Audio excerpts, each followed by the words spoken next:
Salman here from WynnTraining.com. On this training video I wanted to discuss range of motion and the implications it has for your training. Also bringing you a video recorded during quarantine, hence the quarantine haircut. I'm going to look back at this in a couple of years and just laugh, aren't we? Yeah, it's going to be fun. Anyway, range of motion, your first knee-jerk reaction, well my first knee-jerk reaction is generally, why would I ever want to shorten the range of motion? I always want to do full range of motion for a full range of benefits. However, that's not always the case, and like anything in this life, it's not as simple as black or white, and there's a lot more nuance to this problem than you might initially think.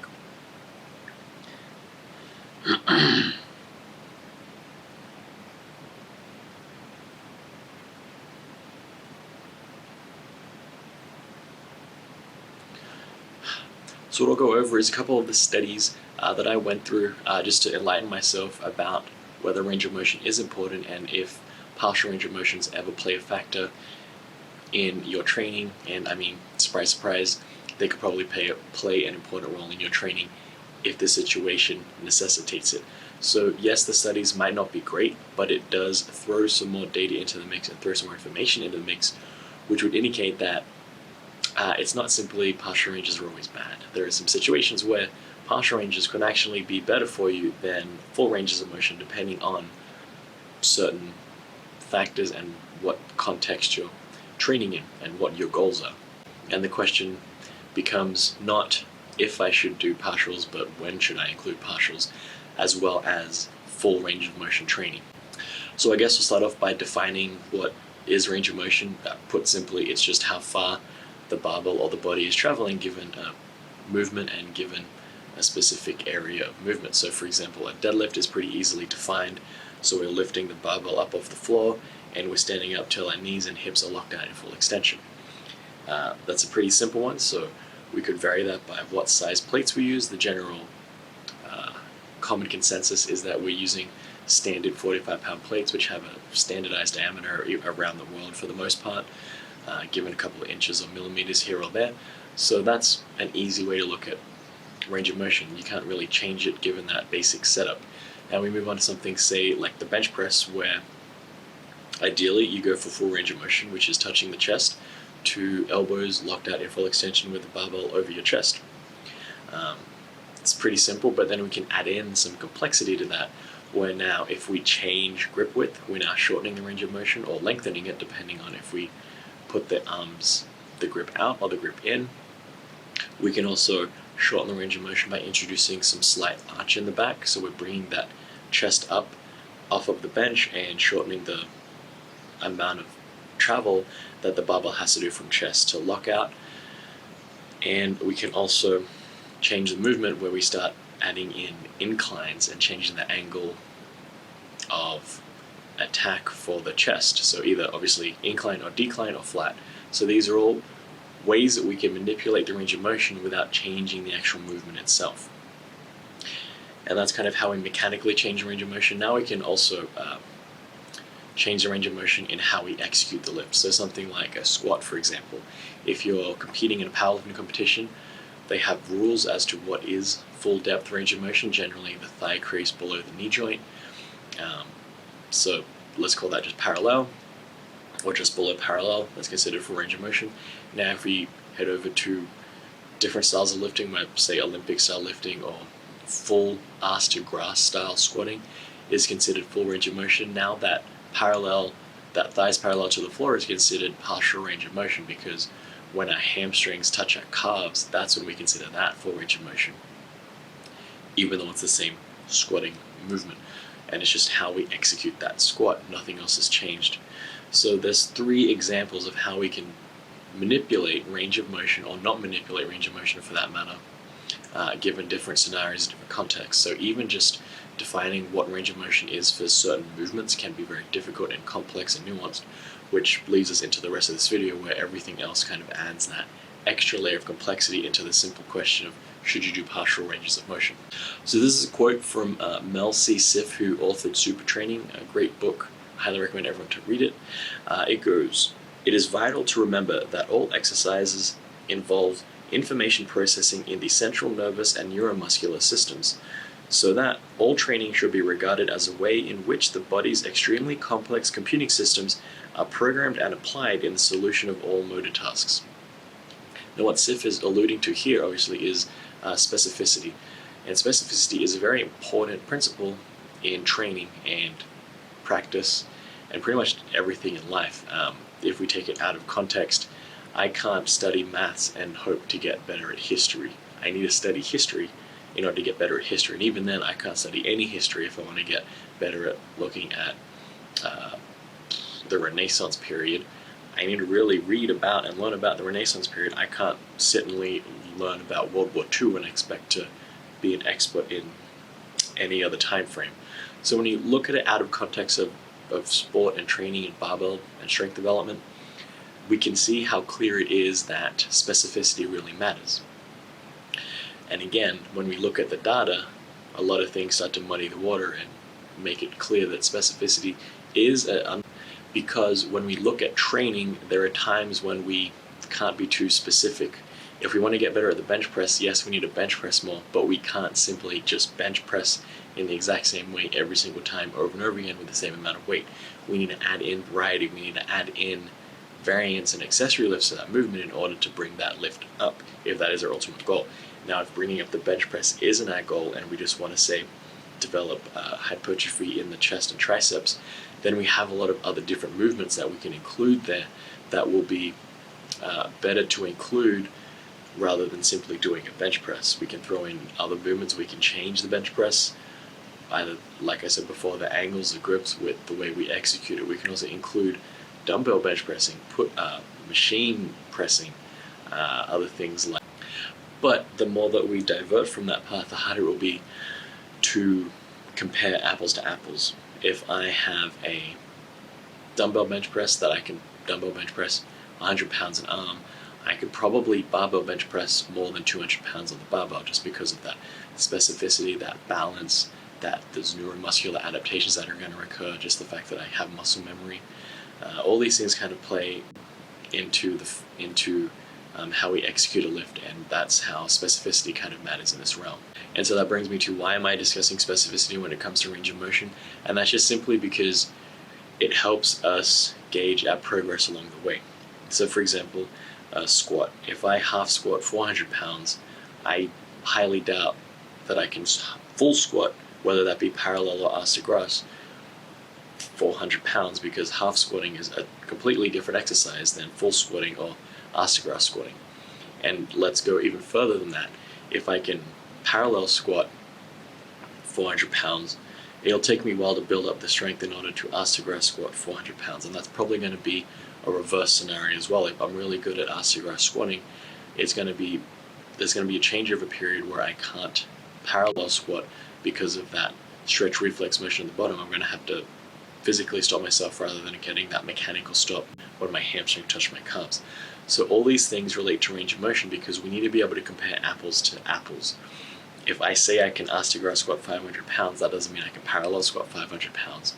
And if I claim to be able to squat 400 pounds with a half, but I'm only half squatting that, I'm not really full squatting that 400 pounds. So when it comes to tracking our progress, we need to be able to have these benchmarks.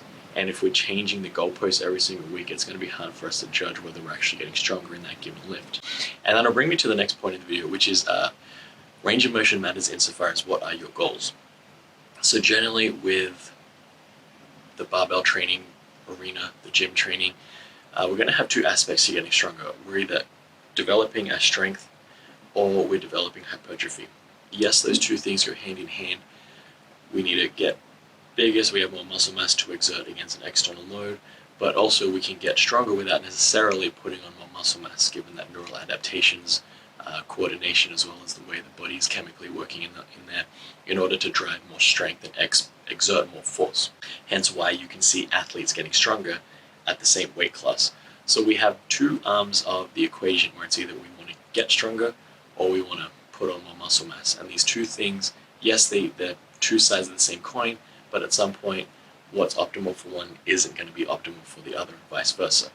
And that's going to also dictate what it means for range of motion to be included in our training. So when we consider ROM, I'll just call it there from now on, when we consider ROM for hypertrophy aspects, there's a meta-analysis by Schoenfeld and, I'm going to mess up the name, Grigic, I believe. I'll leave links below for all the papers that I discussed today so you can look at the research yourself and come to your own conclusions. Their meta-analysis was focused on hypertrophy outcomes, and they looked at a bunch of studies that looked at how range of motion affected different muscle gains or not gains in both the upper body and lower body, mainly looking at bench pressing and squatting. There were a bunch of studies that they looked at. Some studies found that there was no correlation between doing full range of motion or partial range of motion in the hypertrophic outcomes. Other studies found that partials actually helped drive up more beneficial factors than full range of motion for hypertrophy, and then a couple of other studies also indicated that this was much better. There were more hypertrophic benefit outcomes in the upper body than the lower body. And then we dive down deeper into those muscle groups. They found the arms and the hamstrings benefited the most out of doing partial ranges of motion. So again, we're throwing in some more data into the mix that would suggest that partial range of motion, partial ROM training could play a factor could be a consideration in your training program. It's not partial ROMs that can deleteriously all around the board. No, they have a time and a place depending on your goals and your context. A few caveats to keep in mind with the paper and the meta-analysis of the different studies. The biggest thing is a lot of the studies used untrained individuals, and that's going to throw up a red flag in so far as what was driving those gains. Was it the individuals? Was it the untrained nature of that? Because we all know that untrained individuals are going to show gains in doing literally anything in order to get stronger, whereas trained individuals are going to have a more tailored and more specific structured training program in order to drive those hypertrophy gains. So it's hard to control for whether or not was it the ROM training or the newbie gains that were attributing to these increases in hypertrophy. The next thing to keep in mind is the differences are very small. We're talking about like 5%, less than 5% changes in muscle growth outcomes or changes in muscle mass that were between either partial or full ROM. So we're not talking about a giant difference here. So even if you accidentally do partials, it's not going to be the difference between you putting on a huge amount of muscle and not putting on a huge amount of muscle. It's literally going to be so imperceptible to the eye unless you are one of those trained individuals. In which case this is probably not going to be the deciding factor as to whether or not you're going to win that pro card or not. The other thing that the authors brought up, which is interesting, is that none of the studies looked at, is there a threshold for range of motion? So do we hit a certain angle in the joint or a certain percentage that we need to complete a rep of a movement in order for the maximum amount of returns to be had? So do we have diminishing marginal returns with that movement? Much like anything else in life, the more we do something, the less benefit we get out of that movement. An extreme case example would be like a finance example, where if we give a person that's earning $20,000 a year an extra $20,000 a year, that's going to have a huge impact on their life because we pretty much double their wage. But if we give someone that's earning $2 million a year an extra $20,000 a year, that's going to have a drop in the bucket effect because they're earning so much that this doesn't really push the bracket up that much. Even though the dollar amount was the same, the percentage amount change is highly different. So do we have this point where once we move to a certain degree of motion, then it's fine? Can we check that box that we performed a squat? Just say we only needed 100 degrees of knee bend, but a full range of motion is considered parallel to the floor, so 120, I think.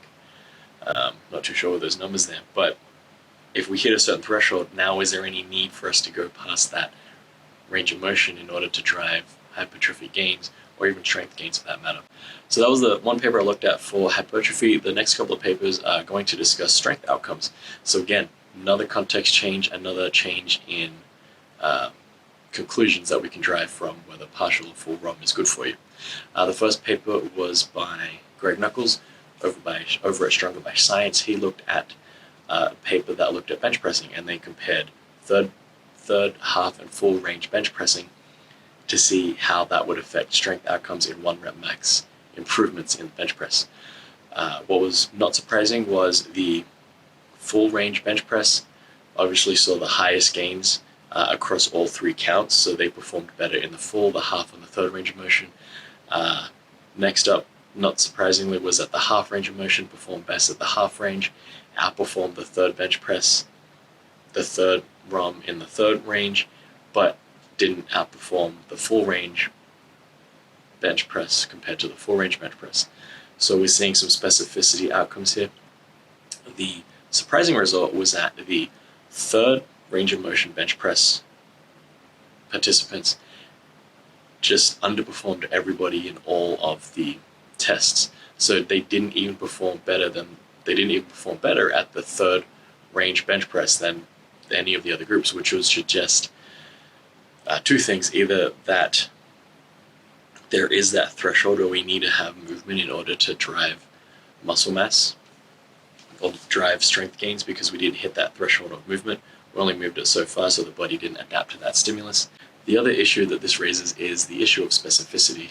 This would suggest that specificity isn't always set in stone, because we performed a third range, but we didn't outperform the other participants in the given specific nature that we did. So yes, it's a strong principle to have, but it's not a set in stone rule that everything has to be governed by, which adds to that need for variability in training, I believe. The next study, published in 2013 by Bloomquist et al., looked at squats. They compared quarter squats to parallel squats, and they wanted to look at how that affected both 1 rep max performance in a quarter squat and a full squat, as well as something called a squat jump. And they also looked at cross-sectional muscle area in the legs. So it kind of looked at both strength and hypertrophy to a degree. So again, the study kind of found similar results with specificity and more data to show that the full ROM is better than partial ROM. So we had parallel squatters doing better at both the parallel and the quarter squat, but the quarter squatters not doing as good in the full squat, but performing quite well for the quarter squat. So again, we're showing but not as good as a full squatter, sorry. So we're showing some more evidence to suggest that full ROM is better than partial ROM in this regard. They also had the full squatters performing better at their squat jump. So not a typical vertical jump test where you're probably familiar with this, when you have to squat down to a 90-degree leg bend before jumping up. So we're adding this odd variant to the jump. It's not just a plain vertical jump, so you don't have that rebound and jump up. You have to hit you can't just bend down to how far you want. And what was interesting here was that, yes, the full squatters developed more muscle mass in the entire thigh when compared with the quarter squat group, but the quarter squat group actually had 2 points of the front thigh, the inner and outer quad, actually developed better than the rest of the leg compared with the full squat group. So I guess if you're looking to grow muscle mass on your front thigh, on your inner and outer side, then quarter squats are probably going to be helpful for that. But if you need to grow the rest of your legs, then full squatting is going to be the way to go. An interesting question that the study also posed was whether or not quarter squatting would help drive up muscular growth in other aspects of the body. So when we squat, we're not just using our legs, we're using our hips, our abs, pretty much a lot of the rest of the body. The authors raise a question, but they can't answer it because they didn't look at it. Did muscular growth occur in other sections better for the quarter squat than the full squat? Because they noticed that the trainees were able to use more weight with the quarter squat. So they pose a question, hey, would that heavier weight help drive up muscular growth in other areas of the body? Another factor to think about when you're looking at partial versus full range of motion. The biggest caveat here is, like a lot of the other studies, they looked at untrained individuals. So again, is it the novice nature of the training or the partial nature of the training that's causing these adaptations and changes in the body to occur? And the final study I'll look at is one of the more recent studies by Whey et al. Again, it looked at squats, but it looked at how different squat depths would affect trained individuals for sports performance outcomes. So they looked at obviously 1 rep max performance as well as your standard vertical jump and your 40-yard dash time.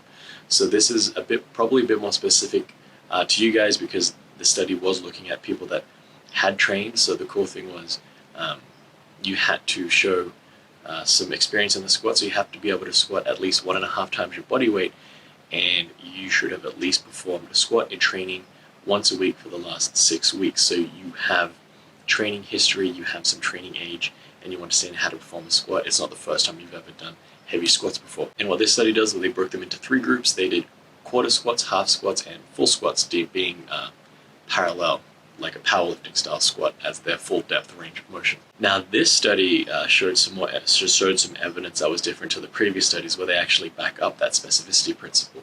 The results show that the full squat performed better at the full squatters in the testing phase, but not as good as the half or the quarter squats. The half squat group performed better at the half squat, but not as good at the full squat or the quarter squat. And the quarter squat group obviously performed best at the quarter squat, but not the half or the full squat. So we're looking at results here that indicate that specificity is quite important, because we saw the quarters doing better at quarters, halves, and fulls. And no other group had as big of a variant change in another group. And what's probably most interesting and more important for people that practice sports outside of the gym, so if you play a regular sport, that the quarter squat group performed best in the vertical jump and the 40-yard dash. So we had evidence that supports the idea that if you want to get better at jumping and sprinting, you want to be faster, you don't necessarily need to perform full squats. Quarter squat here is to be included in the training, is going to be really beneficial to your jump height and speed on the track. And so the authors questioned some discussion points and hypothesized why this might be the case. Obviously specificity in the joint angles. Generally you don't see someone squatting all the way down to parallel before jumping up to do anything on a sports field. They're generally, maybe it would be better to have that full acceleration up off the ground, but generally in a dynamic interaction, you don't have time to squat all the way down before jumping up. So your leg angles are going to be more replicative of a quarter squat, especially when you're running as well. So when you're running fast, you're cutting, you're jumping, you're sprinting, all these things, your legs aren't going through a full range of motion. They're going through more of a partial range of motion that would be more indicative of a quarter squat than anything else. So that's one of the explanations to that. The other explanation that they came across was that the quarter squatters use about 30 to 45% more weight than the full squatters. So again, from the previous study, are we driving more muscle growth in more important areas of the body? So we know that for like football or any contact sports, having a strong core is very important, because you're going to get hit there, you need to be able to pivot from there. That's where you drive all of your power. So if we're loading the body a lot heavier than we could than if we did a full squat, then not only are we driving more gains in the legs, but we're driving heavier adaptations to occur in other parts of the body. So someone that can, yes, full squat 500 pounds, if you can quarter squat 30% more weight than that, so you're looking at, say, quarter squatting 650 plus pounds, yes, you didn't go through that full range of motion, but your core doesn't really care about range of motion. Your core is still having to support 650 pounds compared to 500 pounds. So we're driving potential gains and adaptations in that section, in that realm of thinking. So that's another way in which partials might be better for you if you're not really concerned about powerlifting. But given that extra weight, the authors do raise some concerns with that. They're not suggesting they should only perform quarter squats.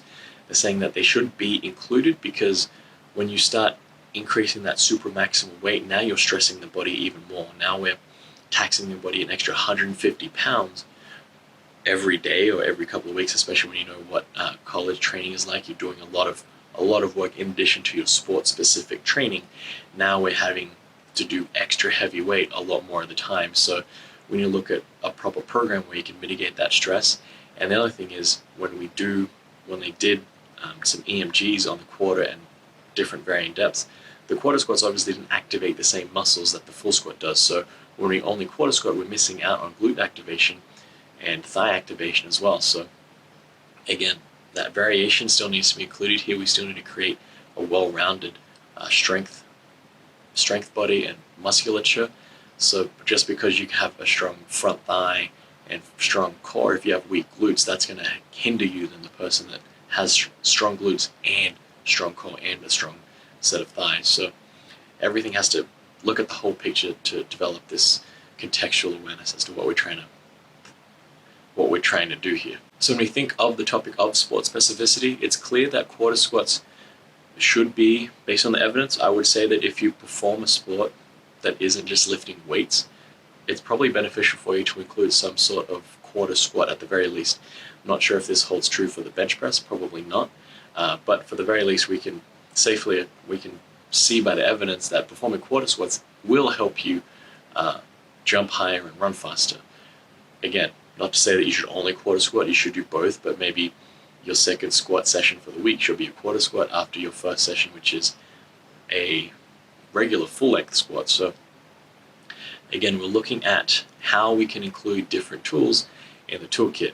And even with, say, something like powerlifting, where we do have hyperspecificity there, we are purely competing to squat to full depth where the thighs are parallel, the thigh crease is below the knee joint. Even in a hyper-specific sport like that, where we're only based on that one thing, we're never just performing that one squat in that specific execution of the lift. We perform reps where the powerlifting platform doesn't care if I can squat 300 pounds 20 times, it only cares how much weight I can squat once. So why would we ever do 10 reps? Because we need this variability. It's not enough to just do the one thing over and over again and expect to get better at that one thing.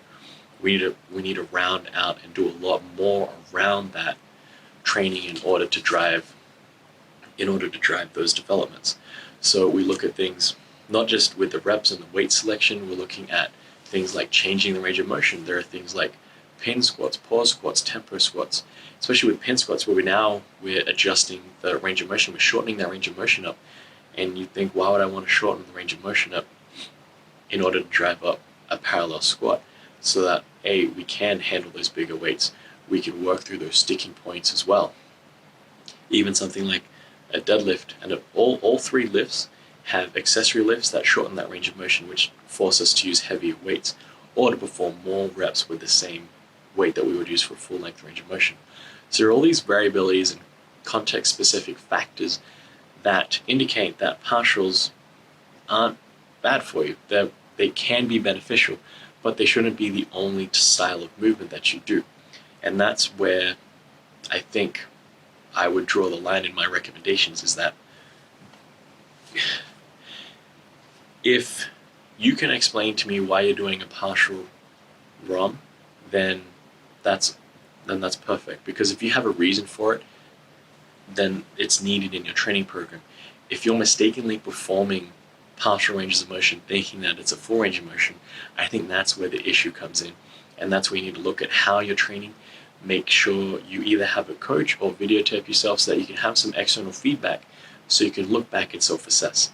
If you're looking back and self-assessing and thinking, oh, that squat was high, I need to reassess my squat depth, reassess my technique, because it's an issue in question. But if I'm performing pin squats, obviously I'm not going to go all the way down if that wasn't the reason for my squat.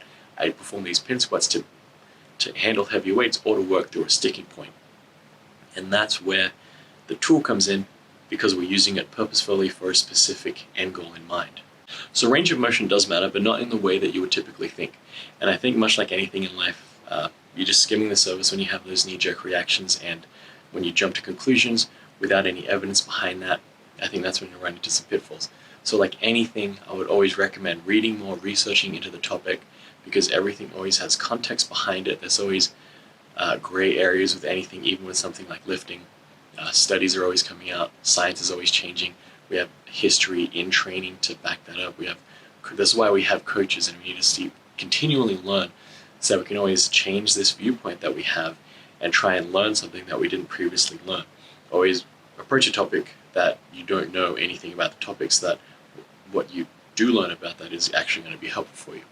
So hopefully this video helps you out and opens your mind into including some partial range of motion in your training if it's necessary and if you have a reason for doing so. This has been Selwyn from Wynn Strength, and remember, a better life through strength.